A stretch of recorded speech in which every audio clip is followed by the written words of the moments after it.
at Cheyenne here in Anniston Museum of Natural History's Bird Hall.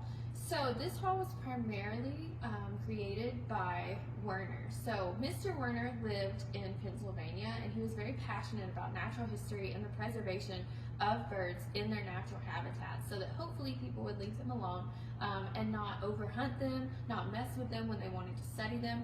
And because of these efforts, we have some extinct or endangered birds like the ones you see here, the passenger pigeons. So passenger pigeons used to be incredibly numerous, like many extinct and endangered species, but over time, different things have caused them to disappear. It could be habitat loss, it could be hunting, could be different predation, it could be an introduction of invasive species. So Werner wanted to kind of prevent all of that, and because of his efforts, we have all of these birds. Now, he was one of the first people in the nation, if not the first, to create these natural dioramas. So you see here that these birds are in what looks like a natural setting. They're all sitting on branches, they have their nests. He created everything that you're going to see in any of these cases. So if it's painted, he did that.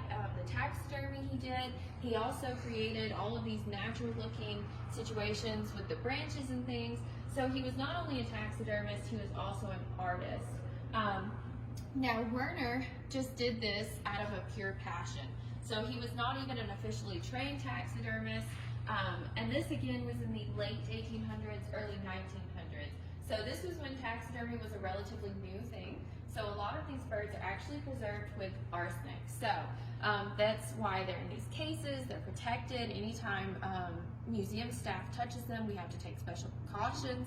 But that was the best thing they knew to preserve them with back then, because it stopped the biodegradation. So basically it just stopped them from what would naturally break them down. Because even though they took all the stuff out and they stuffed them, the skin would still break down over time. So they used that to preserve them. After his collection grew and grew, he decided to open his own museum called Wonderland on the boardwalk in Atlantic City, New Jersey. So he opened that, the public loved it, they loved these dioramas, he would travel with them, he would show them to teachers. He became very well known for his taxidermy efforts.